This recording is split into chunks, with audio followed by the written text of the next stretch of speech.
In a dramatic turn of events that has left the nation on edge, Madagascar's president Andry Rajoelina has fled the country, fearing for his life after a military rebellion threatened his grip on power.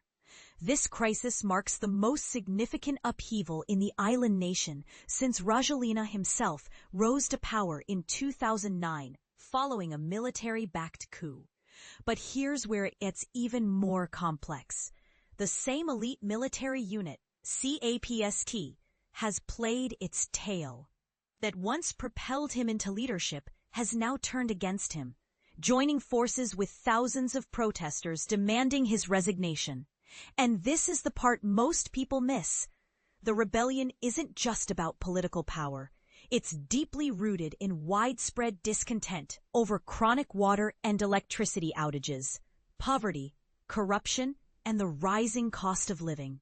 The protests, which began on September 25th, were initially led by a group calling itself Gen Z Madagascar, inspired by youth-led movements that toppled governments in Nepal and Sri Lanka.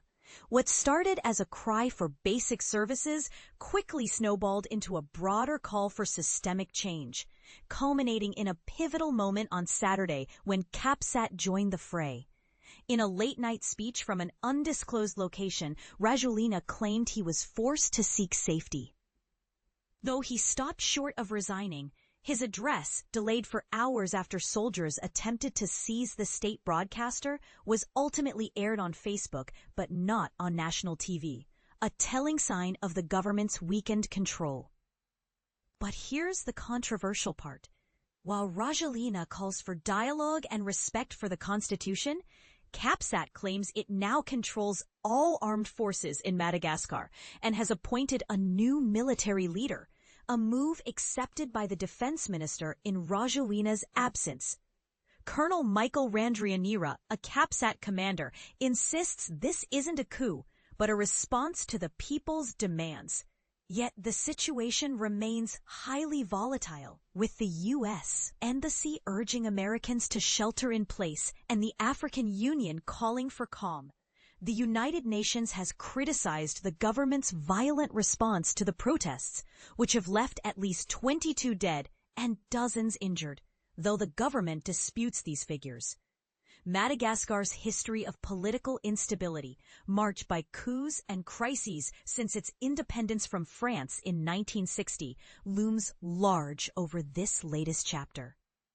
Rajoelina's dual French citizenship has long been a point of contention, and his 2018 and 2023 election victories, boycotted by the opposition, have done little to solidify his legitimacy.